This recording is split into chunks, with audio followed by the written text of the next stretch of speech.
Okay, ladies and gentlemen, sorry about the little delay, but welcome to Aaltoes Insider Insights Open Data. I'm Elina Uutala. Nice to meet you all. Maybe we'll talk more later on, but I'm here on behalf of Aaltoes, which stands for Aalto Entrepreneurship Society, a student-run community that develops and builds Finland's entrepreneurial culture and ecosystem.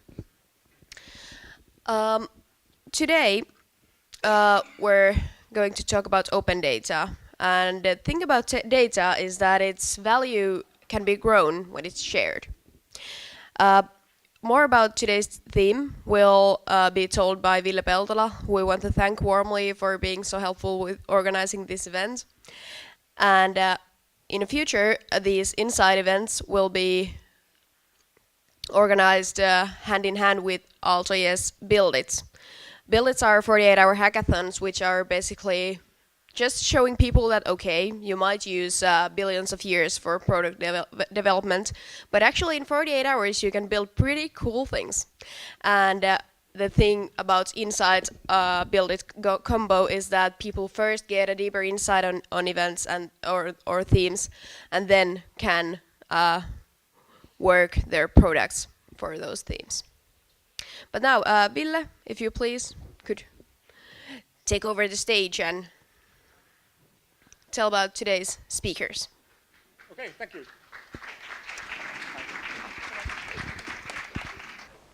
So, I have the pleasure of trying to give the big picture of open data in 15 minutes, and this is a very, very difficult task. This is a broad topic. Quick raise of hands, how many of you think you understand the phenomena open data? Almost all. So this is good. Excellent. Luckily, after me, there are good speakers here who will cover the open public data. So I decided to give a shot at the emerging topic of open private data. And this is a presentation I've had with many business executives with a very mixed response, and I'll get back to you on that. Why is that? Data.gov, this is quickly on the open public data movement. This is probably the thing that started the whole movement. When Obama took the office in the White House, his administration launched a very strong push towards transparency, openness, and this data.gov was one of the first data catalogs of a government where they are releasing data sets and also showcasing apps, what citizens are building. And there's a lot of different data catalogs at the moment in the world. These figures are a couple of months old, probably they're already much higher. So this is a big movement, and the key principles, if I will try to summarize the open data, is that the data has to be, first of all, open. Then it has to be machine readable. And this is a key concept. Typically when governments are putting information into the web, it is designed for us humans, so that we humans read it. For example, a PDF file, we can read it, but that is not open data. That is not machine readable. So that's a core concept. And finally, the data should be free. And this is the main argument here is that we taxpayers, we have already paid for the data, which is often a byproduct of different public services. But the open private data movement really is just emerging. Companies releasing open data. And trust me, if you go to business executives and ask them to start a dialogue that why you should open data, most likely this is the reason, the answer you will get. So why? What is the business case? And I will argue that there's a chicken and egg problem here that we will not solve by thinking about the business case. Instead, we should maybe think of the drug dealer approach, and I will get back to this, why the drug dealer approach might work better. Interestingly also, the industry is hyping about big data, has been for a couple of years. That's an awful hype word. Let's not get into that, but the businesses understand this, that there is some value here in this big data phenomenon. And now analysts like Gartner are starting to tell that, yes, big data is important, but open data is more important. But first, let's talk about beer. Malts and hops, these are ingredients, raw material for beer, right? Then again, we have crude oil. That's raw material for example, gasoline and plastics. Okay. In general, question, can we share raw materials? We can, but there's a problem. So if I have beer and I give you, Ville, some beer, I have less beer. That's an issue sometimes. Then we have a lot of raw materials which are practically never shared. For example, gold, our monetary system was based, maybe in the future will be based again on gold, and that is never shared. Well, companies, typically, do companies share their raw materials and assets? Anybody? Not really. There are some examples, but typically not so much. This most important asset, employees, is it shared? Not really. But now actually you are seeing more and more examples that clever companies are starting to design, for example, job rotation programs where a bunch of people spend a couple of months in another company to learn something and vice versa. But generally not that much. Intellectual properties, yes, sometimes it is shared. It is considered as currency. The system is very broken. Bad example here. The method of swinging on a swing has been giving a patent. So this is very sad, but this is the reality. But I will argue that generally there hasn't been a culture of sharing in business world. Does anybody think otherwise? Please challenge me if you think that the culture of sharing exists. So let's talk about data. I Googled this quite popular slogan that data is the new oil and found that it was around already in like 2006. This is better. Data matures like wine, applications like fish. I think that this is a key concept here again when we talk about open data, that the data, however old it is, it might still have value. Let's look at a couple of quick examples here. The city of Chicago is a pioneer in open data. And a couple of years ago, they launched a Chicago Shovel snow portal for the citizens. By the way, looking outside, we have Finnish Meteorological Institute here. We're going to talk more about weather. It's a good example.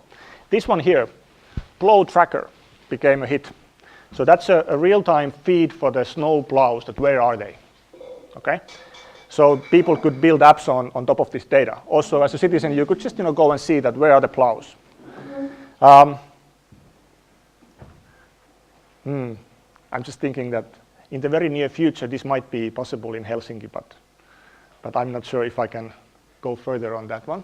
Anyway, so this was a big hit. So here's an idea. We have companies like, for example, in Finland, Lassila & Tikanoja. This company is operating all sorts of machinery that are very relevant in our everyday life. So it matters to us many times that where is the trash collector car and all the different utilities these are operating. Maybe, what if these guys would open APIs to their machinery and their services? That might not, but it might actually spur innovation that some citizens, some activists could build on top of that data. Here's another example. Road congestion and data cellular networks. Teleoperators have had this information that how congested the main roads are for like decades. And I've talked with them in so many occasions about why not open this data. They know this data just simply by looking at statistics that when a phone moves from one base station to another, that's pure simple math. Every time the question comes that why would we do that? Why would we open it? So here's one idea. This is a classic in all business, has been forever. Give free samples. So coming back to the drug dealer, comparison here. That's what drug dealers do, right? They also give free samples, and once you get hooked, then they charge you. So another idea. Why not then, with the free samples, for example, use the other classic business practice. You always have 3 versions of your products. Small, medium, large, or silver, bronze, gold. By the way, does any of you know, if you have a wine list in the restaurant, what is the most popular wine? Anybody? No? It's the second cheapest. So this is simple psychology here, that the clever ones always put the best margins on the medium or the second cheapest. But anyway, here, the telecom operators, for example, could give the bronze API for free. but cripple it so that you can only get, say, 100 requests per hour or something like that. If the developers start to build on top of that free services, maybe silver one, it costs you something, you can monetize your data, and then the gold could be, for example, unlimited use. Most of you probably know this, that this is the year of the API. The importance of APIs, the application programming interfaces, is rising very, very fast. I checked the current listing in programmable webs of major APIs. It's something like close to 9,000 now. People are saying that if your company today doesn't have an API, it is as stupid as 1.0 if you wouldn't have had a website at the early 2000s. We are also seeing a lot of companies and different services rising that provide management tools for these APIs. And then we are seeing a lot of companies more and more, also very traditional companies, not always the most innovative ones, like in the financial services sector, like ING, very, very big Dutch conglomerate. They're saying here very nicely, our marketing and IT, they don't know the best at what will be the killer services. So that's why they are trying to attract the developers with open data, with open APIs, so that they could co-create and co-innovate together with ING. In Finland, we have some, actually today we have the honor of having HSL here, a couple of examples of developer programs, developer communities. Helsingin Sanomat Dev around data journalism, which is very close to open data movement. And we will hear more about the Helsinki region transport later today. And finally, this is an important trend which links to this topic a lot. UK government has launched a program called MiData. Not my data, but MiData. I don't know why, but that's how they call it. It's a voluntary program where they have a bunch of big companies already listed. And the idea here is that these companies will always give your data as a customer to you in machine-readable format. So that's their promise. It's quite fair request, right? I'm your customer, I get my data as machine-readable format. And now, UK government, because this is voluntary, they're threatening the other companies that, hey, you will join this program or you will cry and join this program. They will make legislation that in the future would mandate that if you are doing business in the UK, you have to give the data to your customers in machine-readable format. In Finland, we have this law which actually already enables us to ask our data, but we get it in paper. So that sucks. So imagine a future that you are seeing buttons like sign in with LinkedIn or Twitter, where you authenticate yourself once to the service provider, let's say your energy company or your grocery store or your bank or something like that. And that then is basically giving access to new startups that hopefully you guys will implement, that do something innovative with that data together with those companies. So this raw material is basically feeding from these incumbent companies to fuel new economic growth. And Elina already stole the thunder and said that this is basically the difference with data, right? So its value can grow when it is shared. And in my experience, you have to repeat this a couple of times when you talk to these business executives so that they really fundamentally understand it and then start to think differently about their assets, which is data, right? And I think to you, these are some ideas that, and this is, by the way, I didn't mention this, but in Silicon Valley, for example, Code for America Foundation has had this exact dialogue already, saying basically that, guys, there's business. There's business to be made with the public sector, with the open data. And now hopefully we are starting the same thing here. So you can hopefully create startups from the open public data. I would also invite you, maybe together with us, IBM or others here, to pitch different MyData business ideas to existing companies. And those who have valuable data are obviously the most attractive ones. And of course, innovate something totally different.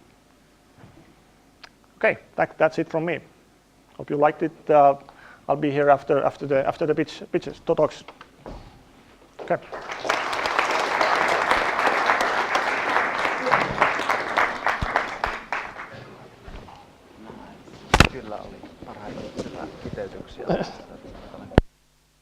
Thank you, Ville. Now and also in the future, we will ask questions if you have some questions right after the keynote. So does anyone have questions after this presentation?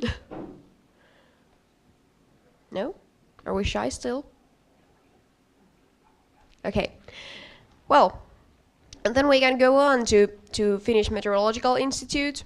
Roope Tervo is here to speak about their open data and that related matters. So please, you have a microphone already, so take over the stage, please. Thank you. So I start from beginning. FMI is opening the weather data. Basically all the data FMI owns.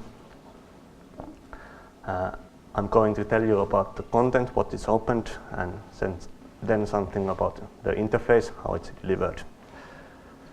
But I find this a major step in Finnish open data, since weather impacts to everyone, and there are so many fields which are affected by the weather.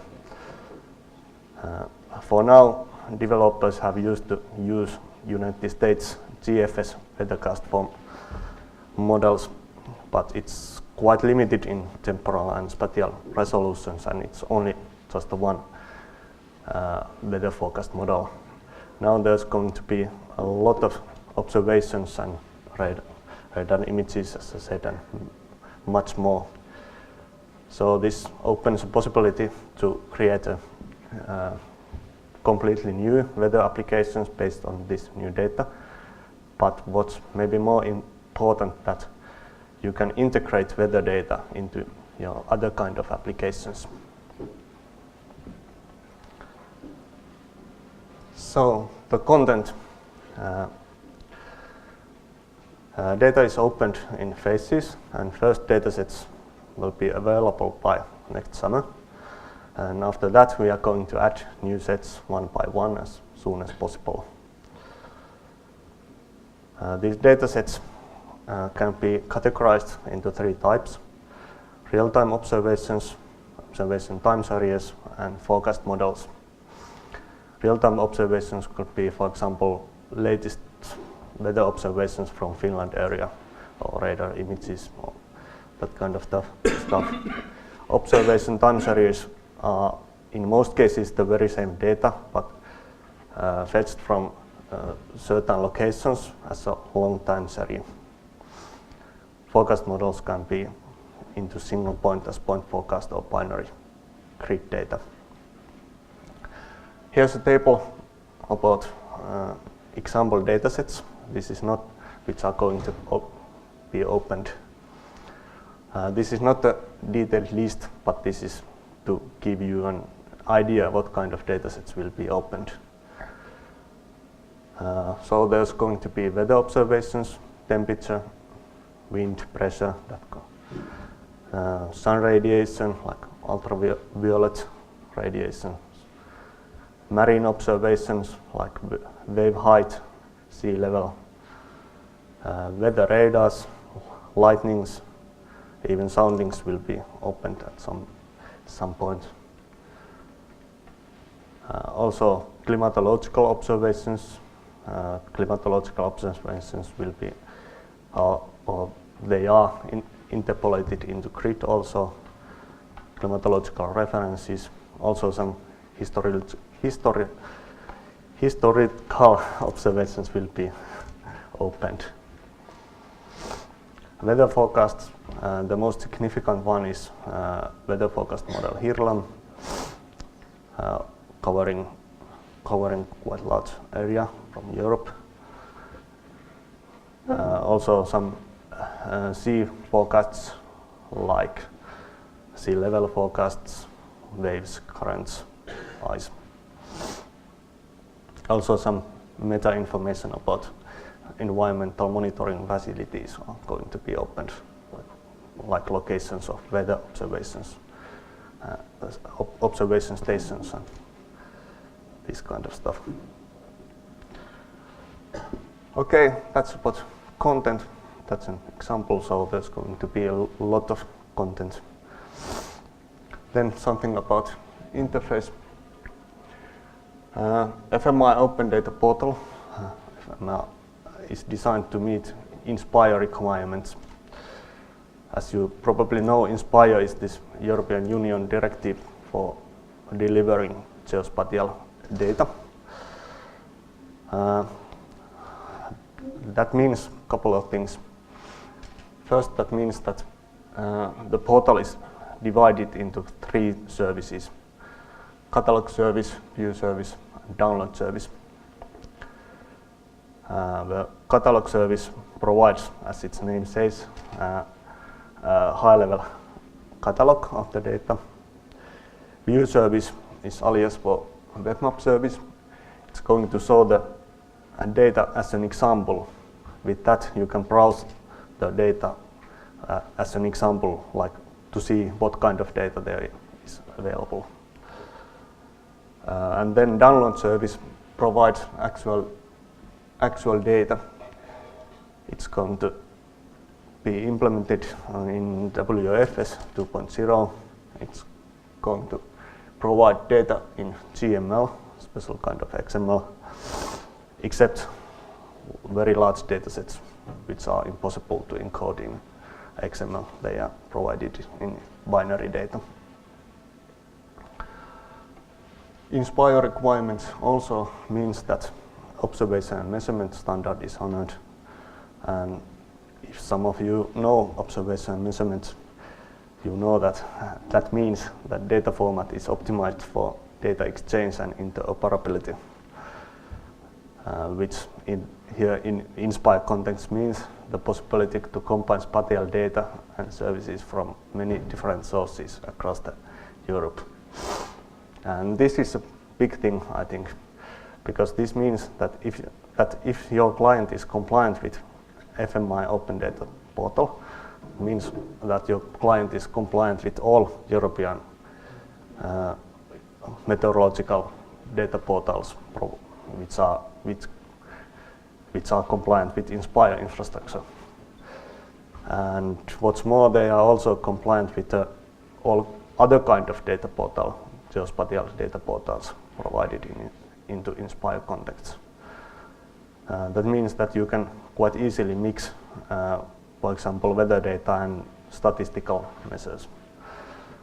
And there will be much data available in the next few years. This INSPIRE is, well, because every European country is involved in INSPIRE. Okay, but that's about INSPIRE. Back to our interface. We are going to require registration, which is controlled with API key. There's going to be some kind of limitations, like that you can have X amount of transactions in a day. Limitations will be different to different services. Catalog service will be completely open. Download service will have some quite loose limits, and view service quite strict limits. So this means that view service WMS, which we are going to provide, is just for browsing the data. If you want to provide maps in your applications, you can do it against FMI WMS. You have to download the data and create your own. But for web feature service, the download service, transaction limits are designed so that you should be able to download almost as much data as you want into your own server. The limits are going to be loose, but if you are going to create a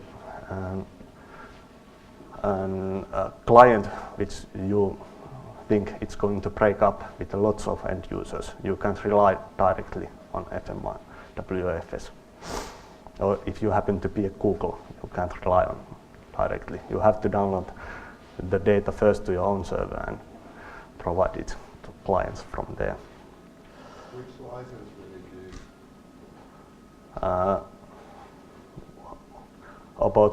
About the data or about the Data. well, I don't know has it name, but it's quite open license. practically you can do very much with the data. Republish the data. Pardon? Can you republish the data yourself? Yes, you can.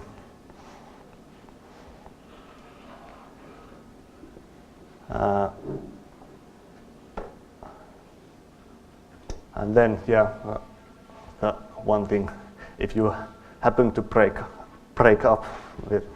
through accidentally, but your client still rely directly on FMI WFS, there's always possibility to purchase unlimited access to the data.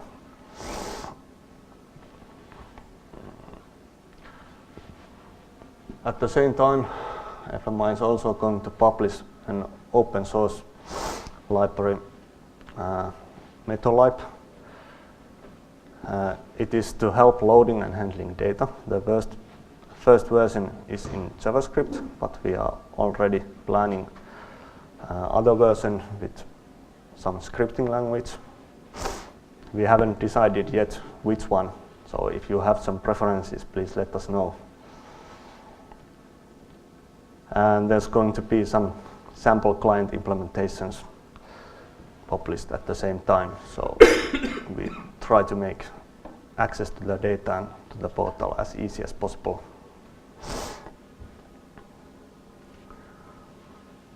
The portal is published by next summer. Beta version will open in this month. Beta version will contain some data, but its content and API may change, that's why it's called beta. But please try it out as soon as possible. We are eager to get feedback in the early stage. I think that's all. If you are interested, please follow our web pages and our Facebook group. In Facebook group, we are going to publish information which is in the very early stage, like our beta version of the portal. And don't hesitate to contact us. We are here today. Thank you.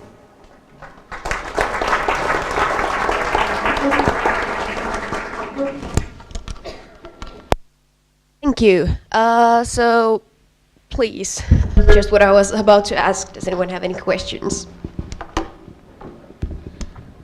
I would like to ask if you have personal experience about how compatible the other European inspired datasets are. I've heard myself that even though they technically use the same standards, there's still big semantic differences in different countries.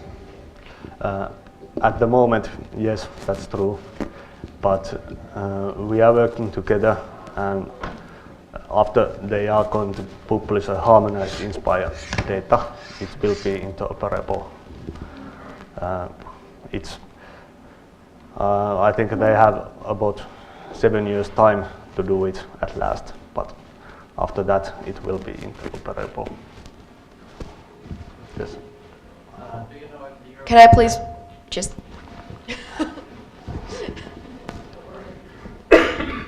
Hi. Yeah, it's excellent to hear that Finland is releasing this data. Do you think the European Centre for Medium Range Weather Forecast is going to open their data someday? I haven't heard yet. I hope so, but I haven't heard anything.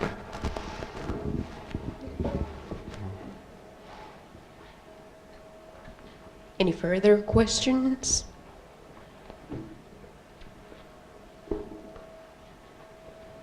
Okay, thank you. Thank you.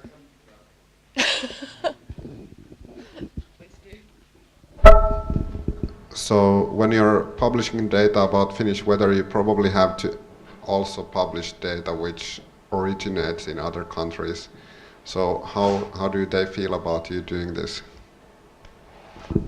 Well, I haven't heard any much critics.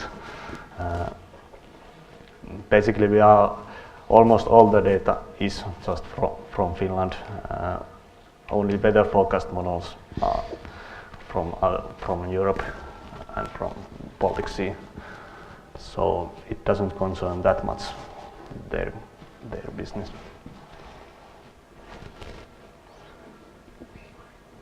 Thank you.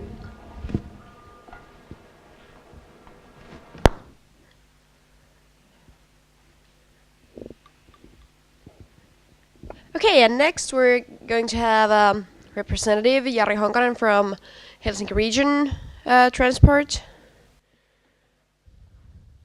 Hello, my name is Jari Honkonen. I'm from Helsinki Region Transport, and we do information services, road and timetable services, and I'm project manager in that field. These nice words here just means that our job is to do a good transport service for this Helsinki region area. And next I show some information services I work with.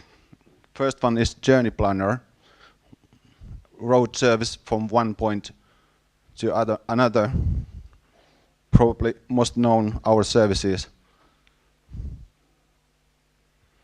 Then we have timetables. Next departures shows near future timetables. They also contains some of the information is real-time information, and in the near future, all of it. Then we have planned timetables, stop-based or line-based for the day or 1 week. Line map, disruption information. Some of the vehicles it's able to show the location of some of the vehicles. And also we have cycling and walking maps, road service. But in addition of that, we have our own API, which is very good for us. On top of that, our information, external developers have created some 30 to 40 different applications. We are trying to concentrate on services that are compatible for most of devices, so that in practice that means that we do browser-based services. And user experience is not that rich there, and we can concentrate on some special services, so these external apps complete our service.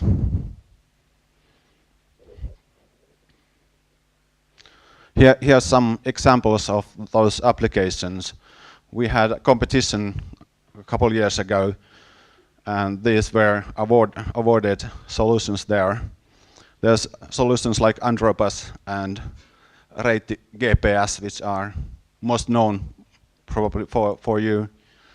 And I'll pick up one more. There's a Kyyti application by Ilkka Pirttimaa, who has done good job after that and gets gold and glory with application BlindSquare. But here's one more example of these solutions. This is the travel time map. If you click on the map, it shows how far you can travel from this point in 10 or 20 or 30 minutes by public transport or bicycle or by walking. And this is made by Juha Järvi, also had Aalto entrepreneur background. So my point is that this is we have an area here of open data that you can try and do experiments, and it's very, you can maybe start your own startup based on that. There's more application appeared after that. Competition and especially Windows developers have been very active lately. So my colleague Tuukka will next explain how you can join our developer community.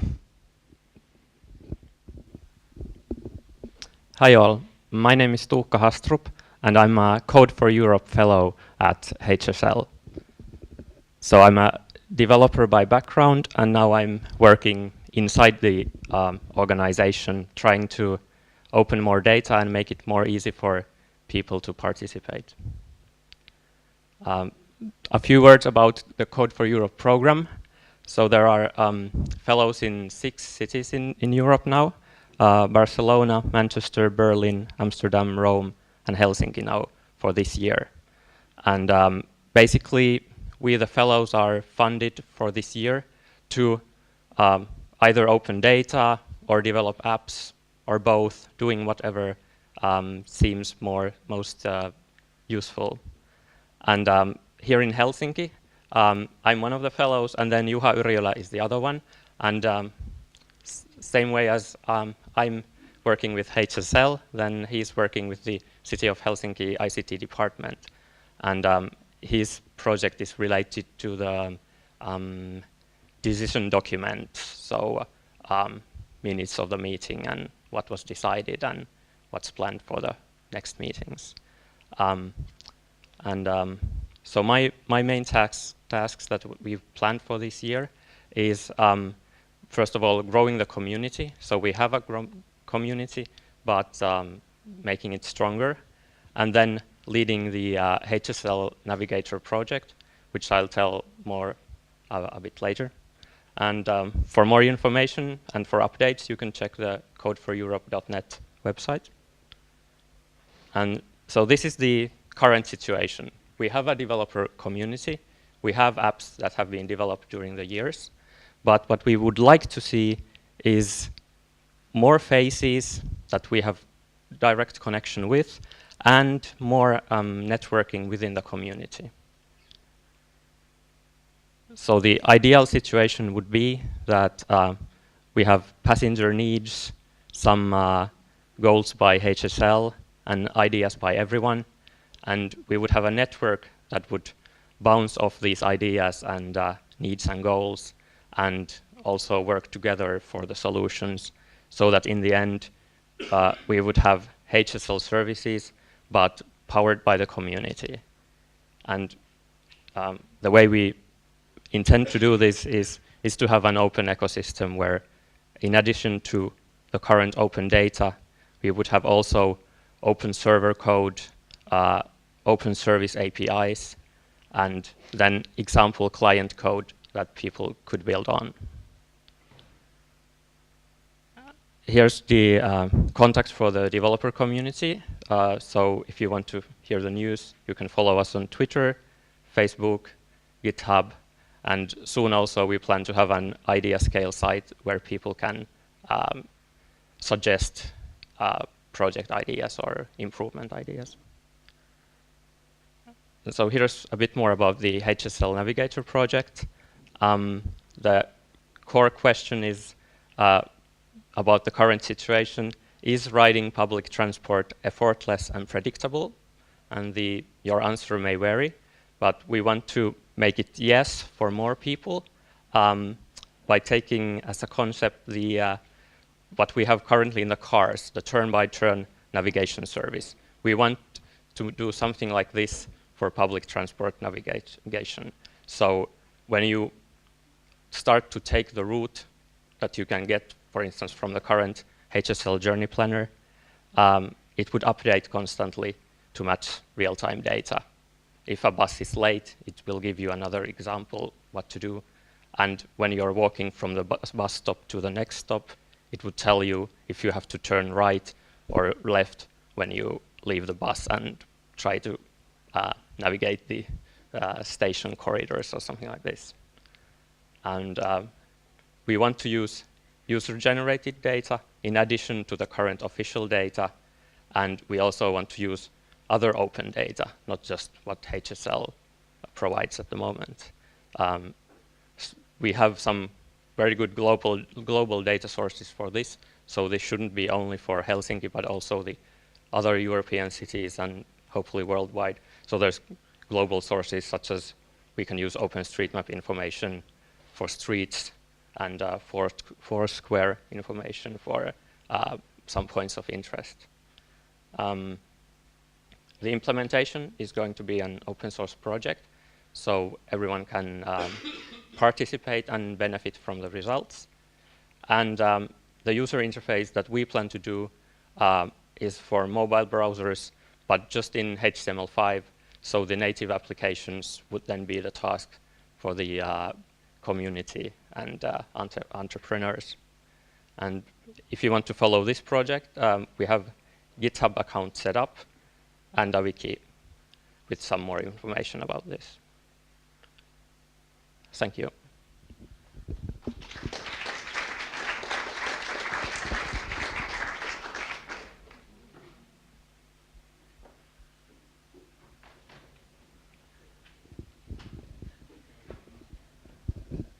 When will all the buses have the real-time GPS data?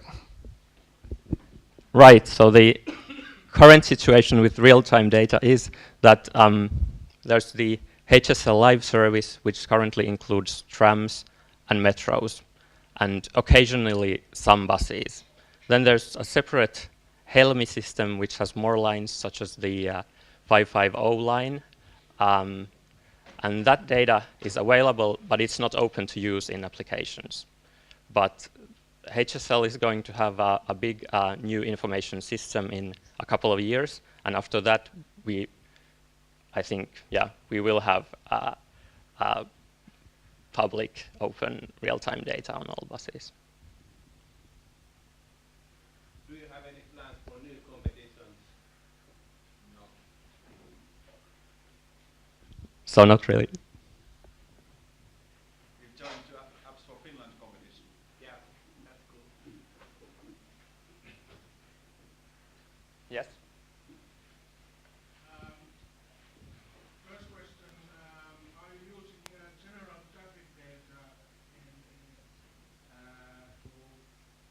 build your services or in any way in your services? Second question, based on which data you optimize your route? So is the first question about road congestion and traffic jams? Okay, we don't have such plans at the moment. Of course, it might be one component to predict the real time. Maybe the bus is going to be late if the road is completely blocked or badly jammed, right? And the other question was about, what was it?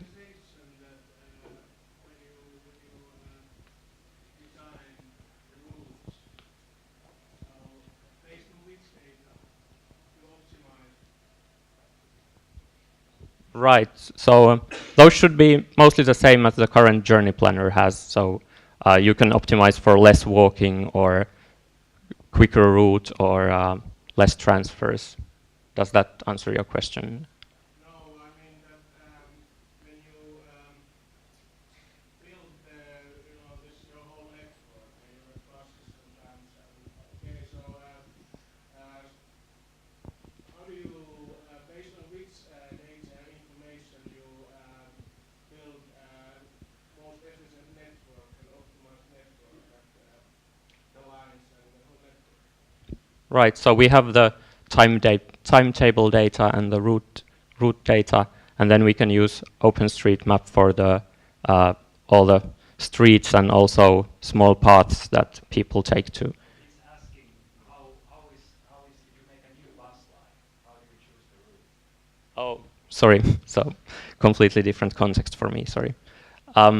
So for instance, you could use Matka-aikakartta for that. So you could kind of make a new version of the data and run the analysis for the travel times and see if there's a difference with a new route added or not. Maybe Jari has more to answer to this.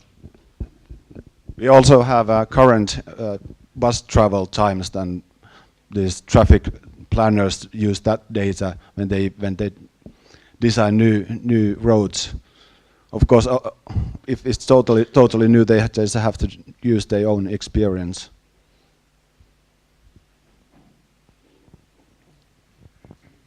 I have a question which I think is important for this crowd, because people might have bigger plans than just Helsinki. So what is your take on international standards and which are relevant, and what is the situation in other cities? So something that seems to be an emerging worldwide standard is using the GTFS format from Google, and it's similar to what we provide. It's not an XML-based format like ours, but similar enough so we can also support this one. Then there's the Siri standard, which is used in EU, but it's not used much yet. But for instance, the new system from HSL in a few years will use this Siri standard. Yes? Just a second. Well, yes, so if the data is basically compatible with the GTF and Siri standards, why don't you provide the data in those formats also? Well, I suppose those are new in the way that we haven't, it hasn't been urgent yet to produce those, but actually we are working on publishing GTFS also from Helsinki.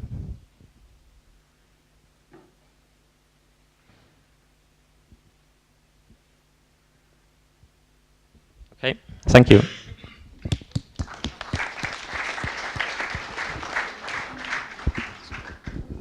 Thank you both. And then we have Ville Meloni from Helsinki Region Infoshare, a great internet service when it comes to open data. Please, the stage is yours. Thanks. I'm so glad to be here. Hello, everybody. And thanks for the previous speakers. I mean, it's incredible how Ville Peltola can summarize what is open data about so well. I've been trying to practicing that for 3 years, but I haven't managed to do it that well. So very good. A lot of good questions, and also I might have few answers regarding some of the previous questions, like about the snow plowing data and so on. But yeah, I'm here to talk about open data from the Helsinki region, and about the project, or now an initiative called Helsinki Region Infoshare, which is basically, I'm the project manager for that HRI, and I'm working for a company called Forum Virum Helsinki, which is a non-profit company owned fully by the city of Helsinki that aims to enable better digital services for the region, together with companies, non-profits, city and citizens. So Helsinki Region Infoshare, it's about opening public data, meaning giving the data for everyone to freely use without cost in a machine-readable format. And it's a project that started back in 2010 already, the pilot phase of the project. And back in those days, we didn't have much open data. And I know I'm sounding like an old fart, but I have to say it's incredible, like the past year even, how much has happened. Other cities in Finland have joined abroad, like Tampere opening their data, Turku hopefully soon, Jyväskylä, and then especially the central government now, weather data, national land survey data. It's just incredible what you can do when you sort of get all that open and working together. And I have to say, even though Ville said earlier that it's for the public sector, sort of it seems to be easy to open the data, it's happening. And for the private sector, it's harder. I have to say it's not easy for the public sector either. Of course, there's the benefits of open data. What you have, hey, it will increase government efficiencies. It will enable businesses and new innovations, and it will increase transparency and democracy. That's great. But when we go to the agencies, I mean, that's our job at the HRI function, is to go to talk to the Helsinki metropolitan area agencies. There's probably over 100 of them, and say, hey, please, you have nice data, could you open it? They also, and let's open it, it's good for the people and democracy and, for the business. And they will say, okay, we are sort of short of resources, and what's in it for us? They might not say it that way, but it's like, what's the beef?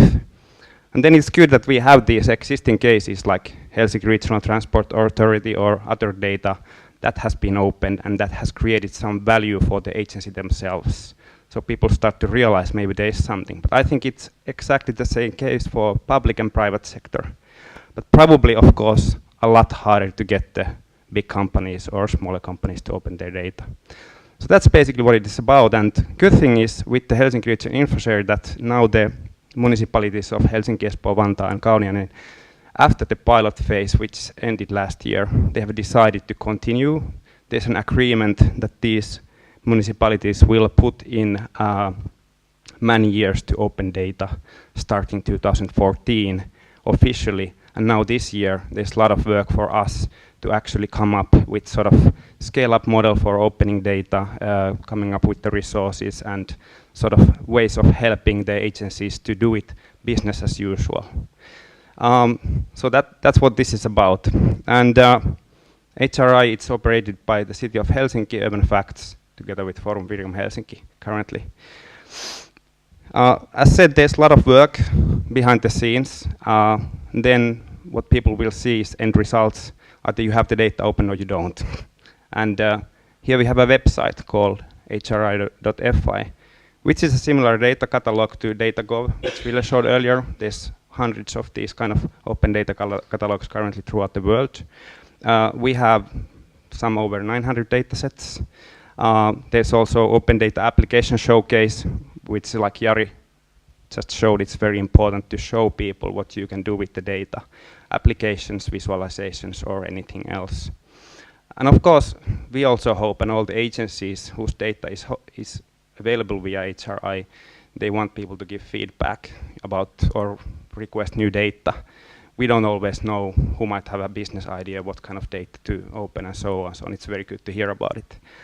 And very importantly, on our website, there is instructions for the public agencies or anybody else for that matter on how to open data legally, technically, and so on. And we keep on improving on that, those kind of instructions. And there's also useful tips for developers and others who want to utilize the data. This site is mainly targeting to developers, but also anybody else who want to utilize, let's say, statistical or other data, do something with it. It's mostly in Finnish, but the dataset user interface is also in English and project summaries and so on. Okay. As said, there's this application gallery.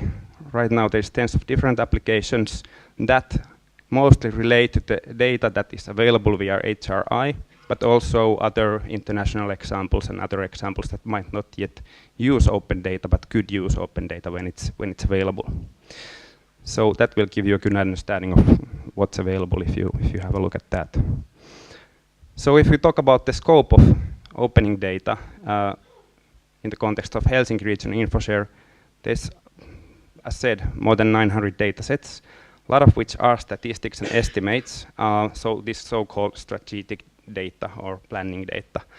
But there's now more and more geospatial data. There's maps, new, old, etc. There is roads, buildings, infrastructure data.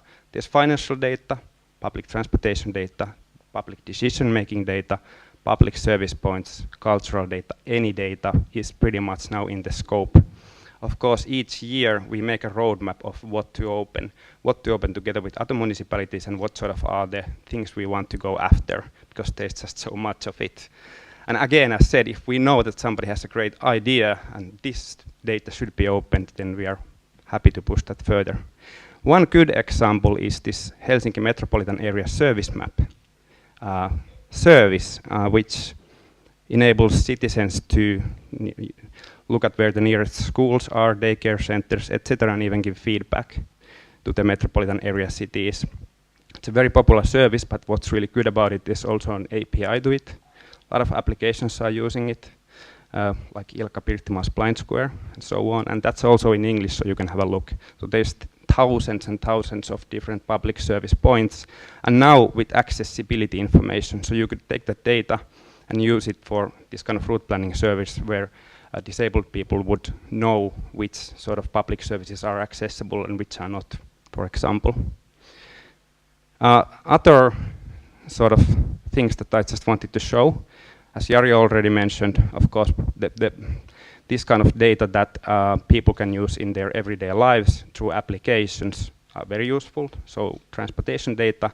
But also there was this previous questions about what kind of data do you use to plan these kind of public transportation networks. I mean, I think it would be a good exercise going to the HRI catalog.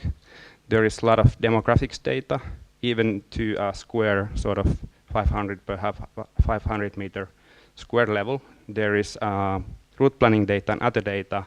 And the question is, do we have the data available that would enable somebody to, for example, plan, sort of help in the planning of these kind of networks? I don't know the answer, but that's very interesting.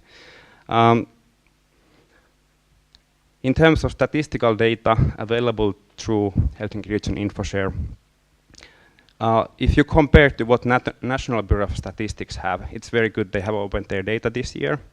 A lot of that is still sort of on a city level. Like for Helsinki, you have Helsinki statistics, but you don't necessarily have Kamppi, Töölö, city district statistics, which are really interesting when you want to sort of use that information to create an analysis or visualizations of different city districts. So we have a lot of that data. I have some links provided here. And we have even experimented with linked open data, so you can do complex queries. For example, show me the city districts which have more women than men with average income of, let's say, 50,000 a year. So you would get that kind of answer. So very good data for visualization, analysis, and data journalism that you can play around with. Then there is detailed income statements of cities, currently from Helsinki and from Vantaa. I believe hundreds and thousands of rows of income statement in a machine-readable format where how the city spends its money. Here's an example visualizations for Vantaa data, links to open spending tool. You can have a look at. Now Espoo and Kauniainen are also joining abroad, and the tough part is trying to make these financial data from 4 cities to be compatible somehow. It's a good exercise. And it would be interesting to actually tie it to decision-making data, demographics data, any project data that the city is working on to get a sort of big picture of how the money is spent and to enable people perhaps better to sort of voice out their opinions and so on. So that's why it's important. Then all the buildings of Helsinki with detailed geocoded data were opened last fall. There's over 80,000 buildings, the shape files, the vectors, each having, I think, 50 attributes. When it was built, how it's heated, how many square meters, and so on and so on. And you could use that kind of data in many ways for different services. And then this, I think it's really, really exciting. I think Espoo made a great data opening end of last year. They released their solar energy potential of buildings data. And it's a mixture of actually data from having data from Espoo's all the buildings, then data from a National Land Survey, and then data from the Finnish Meteorological Institute. So it was created for the purpose of creating a prototype service for citizens of Espoo that they can go into this website, energiatieto.wordpress.com, it's a prototype, locate their building and see what the sort of solar energy potential for that building is, and then potentially in the future order solar panels from somebody to their roofs.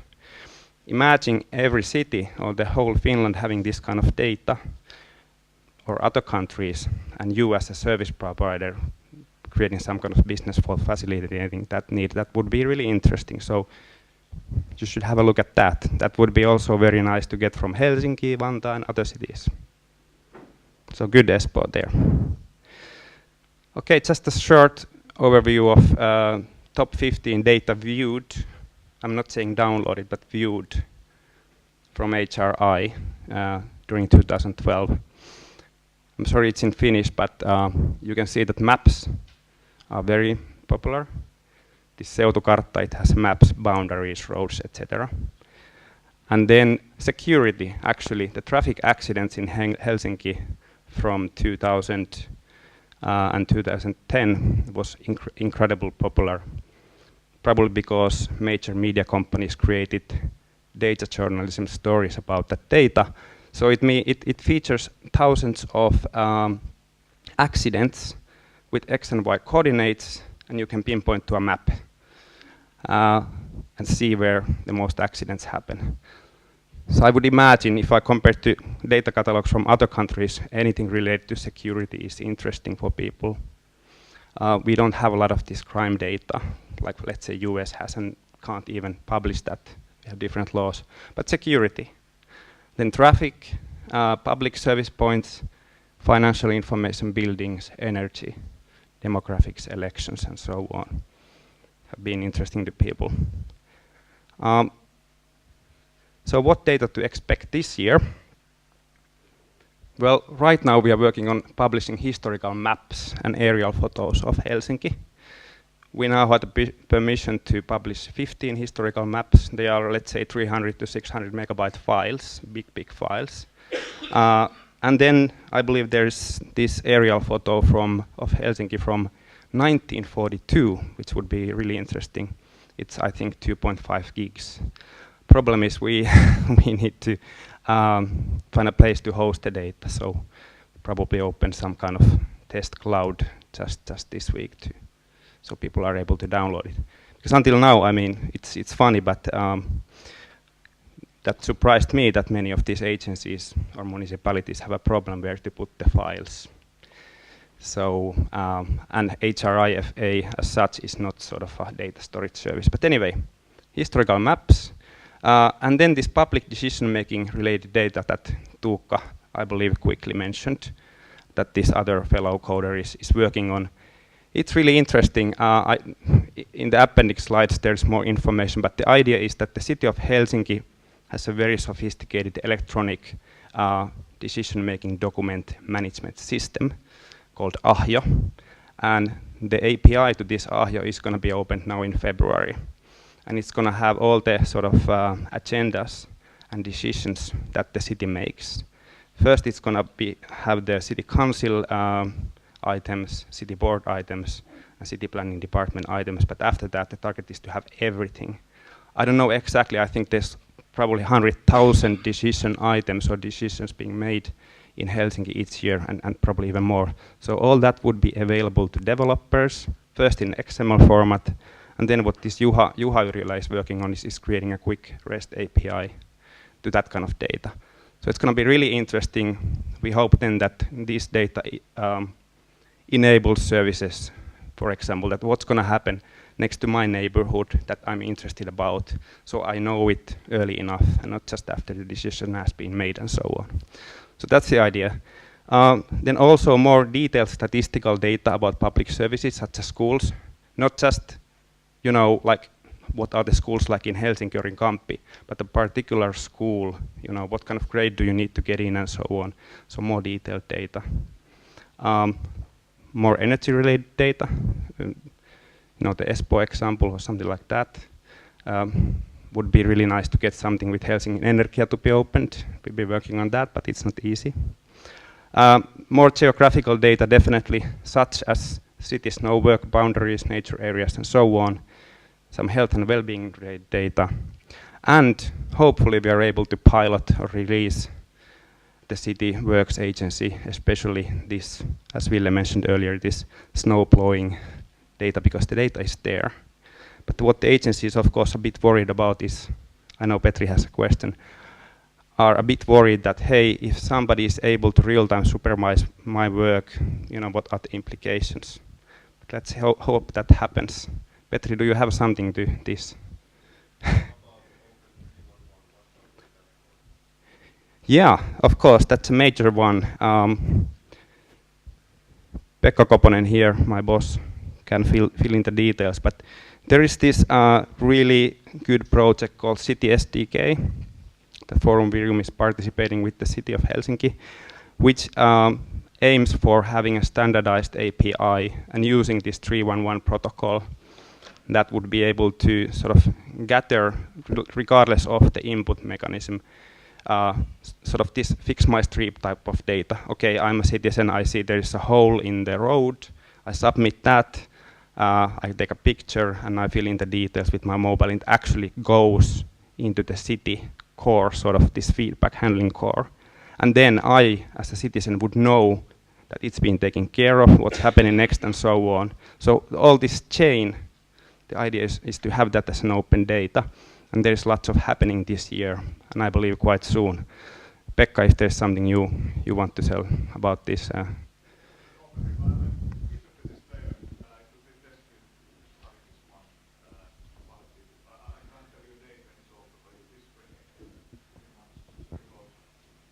Yeah.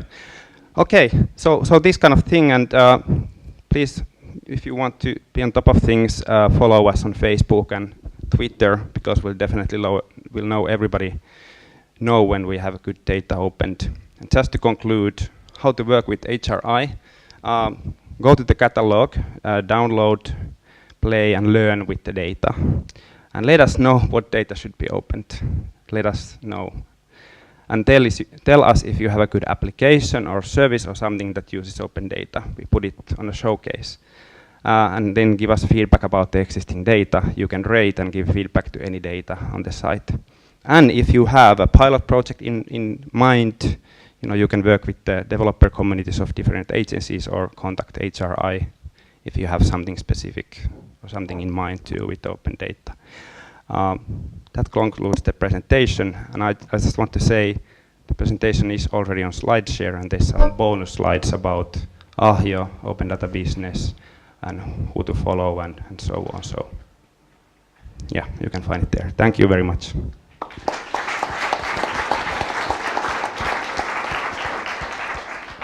Any questions? Well, you've done your job well, it seems. Great. Thank you. And next we have a great example considering on what amazing things one can do with APIs. So Ilkka Pirttimaa from BlindSquare will bring us a case example. Hello everybody, my name is Ilkka Pirttimaa, and I would say that I'm hardcore app developer. I have been building apps for more than 30 years. I counted that I have written more than 1 million lines of code. And most of the code is some critical business apps in enterprise like Helsinki Energia, Fortum, Stockmann, etc. But it's always nice to learn something new. And 5 years ago, I had a goal what to do next. And I found out that Apple has just launched new nice devices, and I saw the ecosystem, and I kind of missed the first gold rush of building apps, fast apps, etc. But I started to learn how to build apps to iPhone. And I saw a need, I saw that social gaming is something that is going to happen, and that's why I learned to build games. You had nice graphics, nice audio, how I collect data from the internet, how to make it robust and fast, etc. And then happened this open data. In Finland, we have had apps for Finland for 4 years, and it gave me a nice reason to build apps. So 3 years ago, I won in idea category, and 2 years ago I came to second with my app of recycling, and it was an example that I got an idea 2 days before deadline, and I wrote the app over the night, posted it to the App Store, and it came to second in a competition where there were 140 competitors maybe. Yes. And now, after that competition, I needed some new ideas, what to build next. And I have an idea that, can I build augmented reality app that is something else, something that nobody has thought before. And everybody knows about augmented reality. It's always that you have that video in mobile phone, and then you see attractions around you. And I thought about, can I do something with audio? And that gave me the reason why I invented the BlindSquare. So it was February last year. I had this idea and started to build an application for audio. And I needed to find what would there be real reason for this kind of app. And I figured out that maybe blind persons need something. And I didn't know any blind person, so I started to read blogs and learn what kind of difficulties they may have. And then I coded like mad for 2 months. I found some test users for my application, and I had maybe 5 test users around the world, 2 from Finland, 1 from Australia, 2 from US, and they liked it, and I thought that maybe I should launch this to App Store. It was my 10th app in App Store, and I just launched it silently in May. And what happened? I got this tweet from Massable. Can we have a chat? And if you get that kind of tweet from editorial team of Massable, you should answer it, and you should have the Skype call. And 3 days after, they had this article about BlindSquare, and 6 months later, this happened. So there is more than 60 different sites telling about BlindSquare. So that is how do you marketing nowadays. You can build something. If it's cool, Twitter and this kind of blogging sites, they do all the marketing for you. But let's get back to the BlindSquare. Did you know that all iOS devices has had for 3 years this kind of accessibility technology built in? So blind people actually can use the devices. If it's iPhone, iPad, iPod Touch, there is screen reader built in. So they can touch the screen and listen to UI. They can use Twitter, Facebook, etc. By using it, touching it with hand. They actually blank the screen. It's totally blank. It can be in pocket. They just listen to UI. But when they are on a move, there's a problem. They really can't use it at the same time. So we need kind of technology that can be used also when you are on a move. And that's basically the concept of BlindSquare.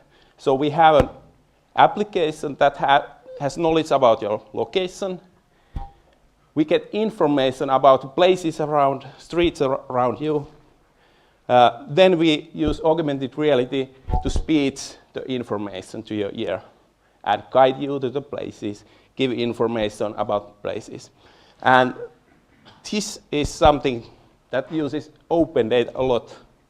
So I needed a data source. And there is some official data sources of point of interest, Teleatlas. You can buy that information. But they are really crap. They are old, outdated, and I didn't have money to buy them. You can also buy maps. I didn't have money to buy maps. So I selected some open data. Foursquare is a game. There's a lot of places there. And I actually benefit the fact that people are playing the game. So I know the places, and I know also which is the most popular places around you. And maybe I can show you a demo, how it looks like.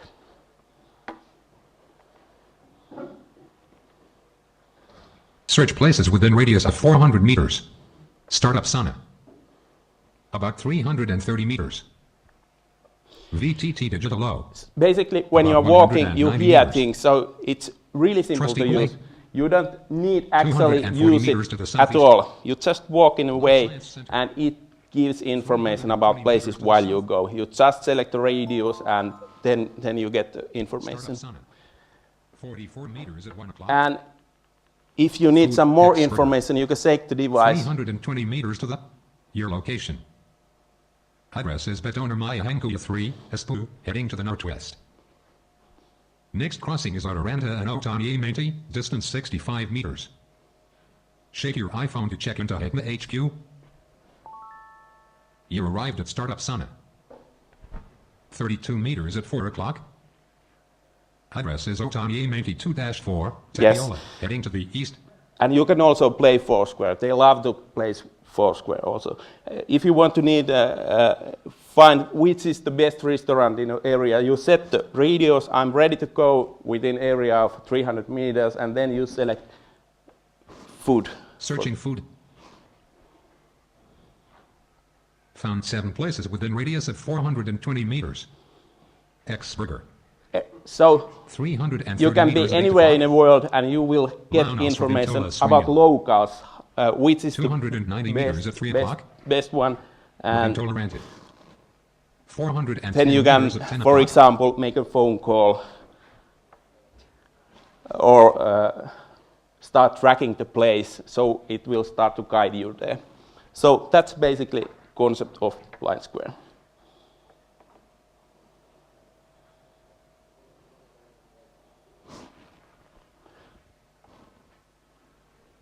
One very important thing is that I have developed this together with end users.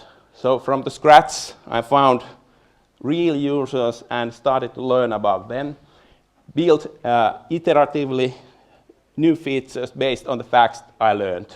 So when I heard that, hey, this is nice, but when I'm in tram, I don't know actually where I am.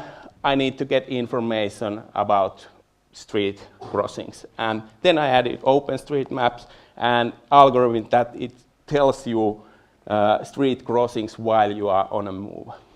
So then they started to test it, and this is an example of a guy from US who was helping me when I developed the same kind of street crossing system when you are walking. So you really need to be more exact when you are guiding on a walk. So it gives information about street crossings that is coming within 20 meters. And this example is a feature that I built to the app so they can save the route and send it to me by email. And I can take a look at on top of Google Earth, and I can see the route. I can see what BlindSquare mentioned, what places it saw, what were the street crossings, etc. And I learn from this and then tweak it and then send again new beta version. Nowadays I have 30 beta testers for this app. So it has been in App Store for 6 months. I sell it for $15 US, and it's been used in more than 50 countries. And this kind of feedback I get, this guide, first time in 64 years, can navigate alone without help from others. And he's actually now getting his 6th guide dog. So you really need stick and guide dog, but this helps you to get the information. This is an example that decision to use Foursquare data was really nice. If I would use some official data, there would be maybe the water park, but not the attractions inside the water park. But crazy people are using Foursquare inside water parks, and now I can use that information too. When I launched the app, first tweet I saw was Foursquare should sue you. So that was first thinking that somebody is now paying an app that is based on Foursquare data. But actually, this is the response I've got from Foursquare. So they like it, and they have given all the support I have needed. Actually, they changed some policies. If you have friends in Foursquare, you can't see locations of homes anymore with exact coordinates. They earlier had it. If you were friends through API, you saw also home category of your friends. But I told Foursquare that, hey, this is causing problems because BlindSquare users, they really need to know exact location. And I got email from them, hey, it takes 2 days, but then our servers will provide that data to BlindSquare app. Not any other app, but BlindSquare will get it, and that was done. I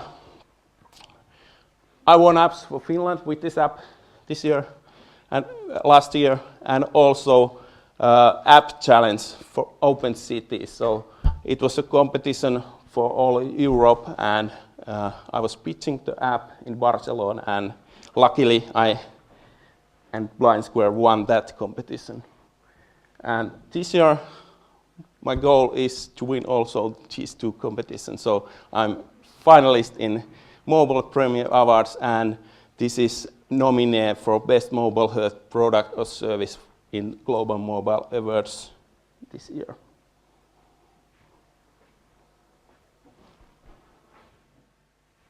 Do you have any questions?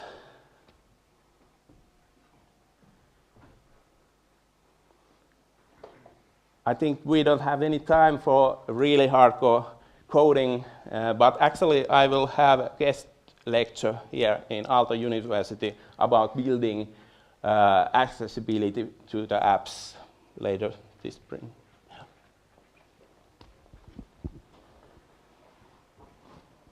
Is iPhone the only platform with built-in support for accessibility features? And yes, it is. Do you have a plan for other platforms? Yes. Actually, Apple is the only where it covers all the devices, all the OSes. Latest Android, it has pretty nice voice-over support. So it is coming to interesting platform. And I have some plans. I just need money, actually. Yeah, it would be nice to have the Android version. Windows Phone, nothing. So they don't have this accessibility technology built in.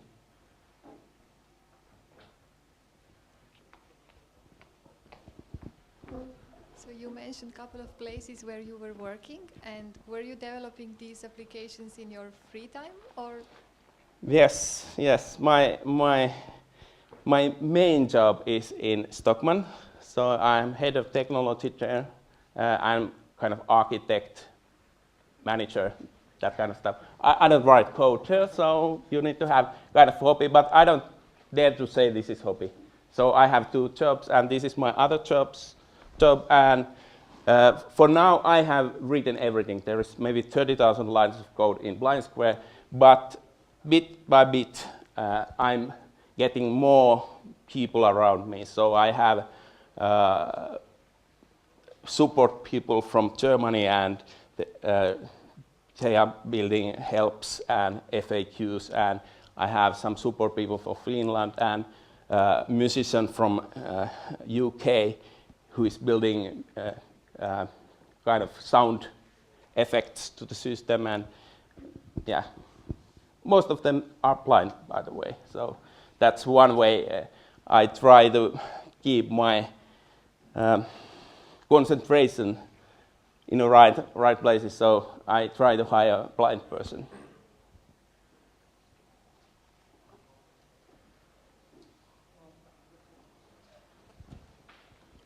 Well, I have not really a question, but a comment. I think in your what you're doing is really great for community, and these applications are really, something to benefit the blind people.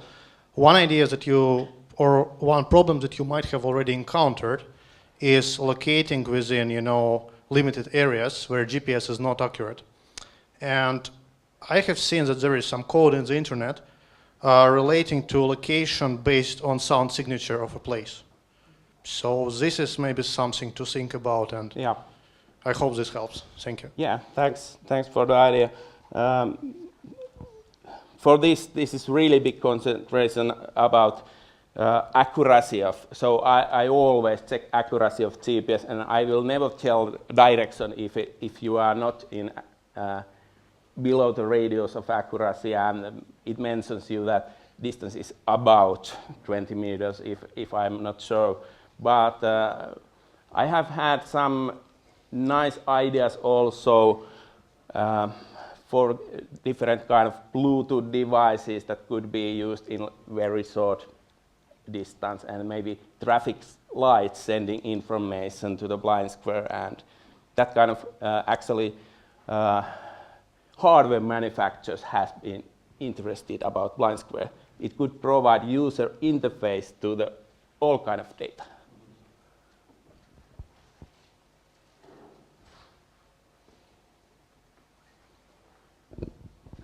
Okay. Thank you. Thank you.